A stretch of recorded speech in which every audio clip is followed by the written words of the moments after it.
కౌగిలి నీ ఊసులోనే ఉసురాడుతోంది నన్న ఊపిరి ఆరారిరారో రారో రారో ఆరారిరారో ఆరారిరారో రారో రారో ఆరారిరారో చిన్నారి తల్లి. ఏమైంది అరవింద్ అన్న? చిన్ని నువ్వు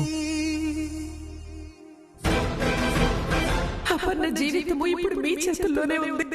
అపర్ణకి ఏ ఇబ్బంది రానివ్వను అత్తయ్య గారు.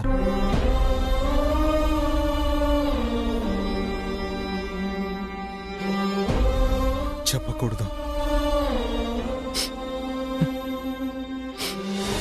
ఏంటి అరవింద్ అన్న, రేపు హల్దీ ప్రోగ్రామ్ చేస్తారనా? పెద్దమ్మ చేయనివ్వదుగా. బాధపడకు అరవింద్ అన్న, తర్వాత పెద్దమ్మ మనం కలిసి ఉంటాం కదా అరవింద్ అన్న. ఉంటాం రా బుజ్జి, నువ్వు అంతా కలిసే ఉంటాం. ఆ రోజు కోసమే చూస్తున్నాను. వస్తుంది అరవింద్.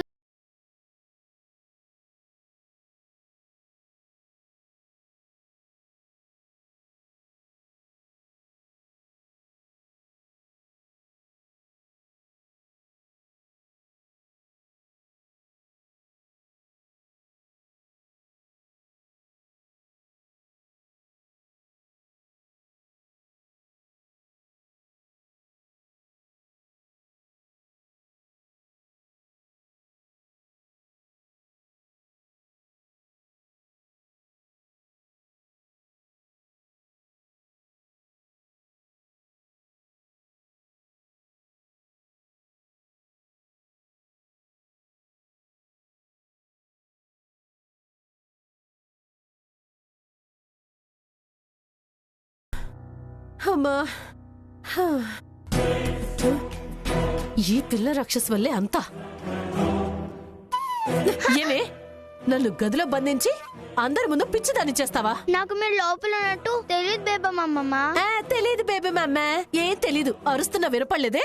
నాటకాలు ఆడుకో. ఇంత లేవు, ఎన్ని చేస్తున్నావే? ఇంకొకసారి అలా చేసావనుకో నిన్ను.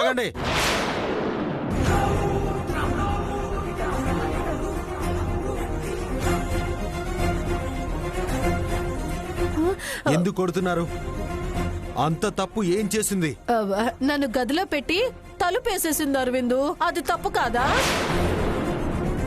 ఎవరు ఏమేం తప్పులు చేస్తున్నారో తెలుస్తుంది. అన్నం పెట్టిన వాళ్లకే సున్నం పూసినట్టు ఎవరింట్లో ఉంటూ ఎవరు ఎవరికి ద్రోహం చేస్తున్నారో అర్థమవుతుంది. ఎవరినో అంటున్నట్టున్నావు. పేరు కూడా చెప్తే కాని ఆనందంగా ఉండదు అత్తయ్య. నేనేం చేయలేదు. అరవింద్ బాబుకి ఐశ్వర్యని పెళ్లి చేసుకోవటం ఇష్టం లేదు అన్నట్టు మాట్లాడారు కదా. మీరు చెడగొట్టాలని చూస్తున్నారని నేను చెయ్యాలని చూశాను. వదినా, మీకు ఫేవర్ గానే. ఎవరికి ఫేవర్ అవ్వాలని చేశారో అర్థమైందిలే. ఇంకేం చెప్పను నేను. ఏం చెప్పినా వినే అవసరం మాకు లేదు. ఎవరు ఎన్ని చేసినా మీరు అనుకున్నది జరగదు. ప్రతిదానికి ఒక ఎండింగ్ పాయింట్ ఉంటుంది, అది గుర్తుపెట్టుకోండి. చిన్ని మీద ఇంకొకసారి చెయ్యెత్తితే నేను ఊరుకోను. వెళ్ళండి, వెళ్ళండి.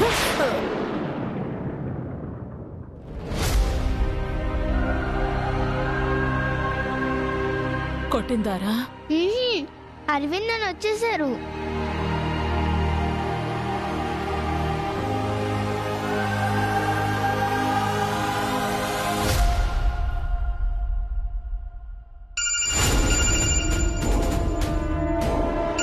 లక్ష్మణ్ చేస్తున్నాడు. స్పీకర్ ఆన్ చేయమ్మా. హలో హలో బుజ్జమ్మ గారు, రేపు పసుపు దంచే కార్యక్రమం కదా, పొద్దున్నే వచ్చేస్తామని చెప్పడానికి కాదండి చేసింది.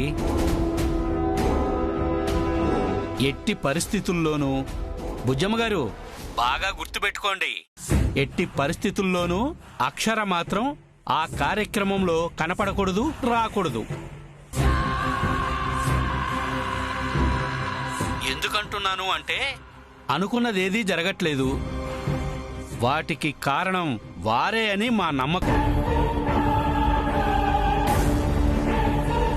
తనెందుకు చేస్తుంది లక్ష్మణ్? మీరు వెనకేసుకొస్తున్నట్టున్నారేంటి? అలా అని కాదు. కాదు కదండి, ఇంకే చెప్పింది చెయ్యండి. ఆవిడ రేపు పసుపు దంచే కార్యక్రమానికి రాకూడదు. వస్తే మాత్రం చాలా తీవ్ర పరిణామాలు ఉంటాయి. రేపే ఆస్తి రాయించుకుంటాం. అది జరగకూడదు అనుకుంటే ఇది జరగకూడదు. సరేనా బుజ్జమ్మ గారు?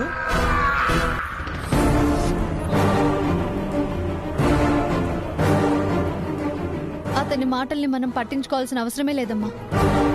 అవునమ్మా, అక్షరకి చెప్దాం. తనే కదా హెల్ప్ చేస్తుంది. ఒకసారి మాట్లాడక్క. ఆ,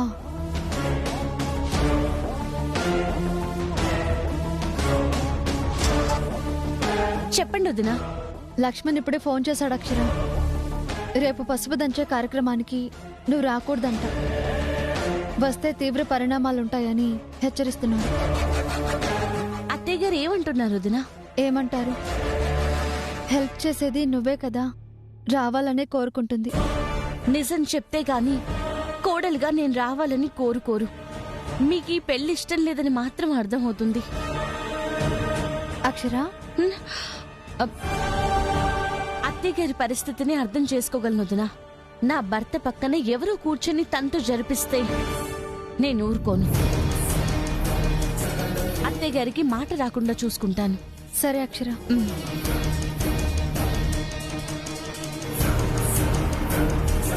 నీకు మాట రాకుండా చూసుకుంటానంటుందమ్మా. తను మాటిస్తే తప్పదు. ఏం చేయాలో ఆలోచిస్తుంది. రేపు పసుపు దంచే కార్యక్రమానికి నువ్వు రాకూడదంట. వస్తే తీవ్ర పరిణామాలు ఉంటాయని హెచ్చరిస్తున్నాను.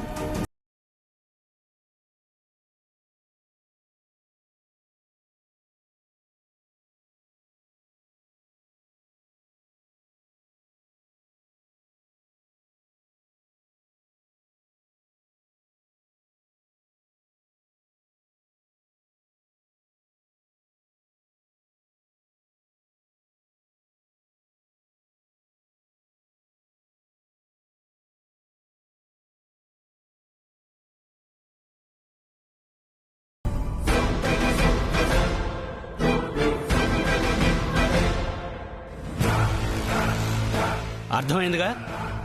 ఒకవేళ వస్తే కలెక్టర్ని కూడా చూడొద్దు. ఎంతైనా ఆడదే కదా సార్, లాగి పారేస్తాం. అది జాగ్రత్త.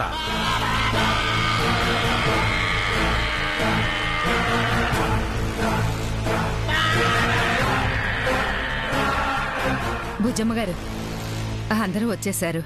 కార్యక్రమం మొదలు పెడదామా?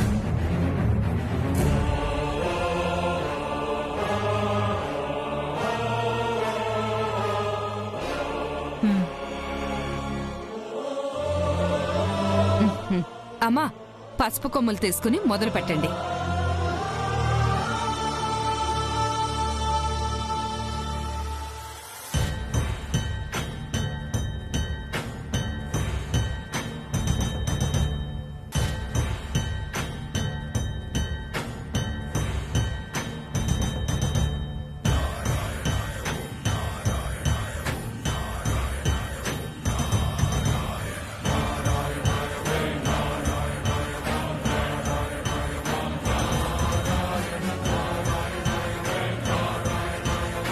మీరు దంచండి అమ్మా.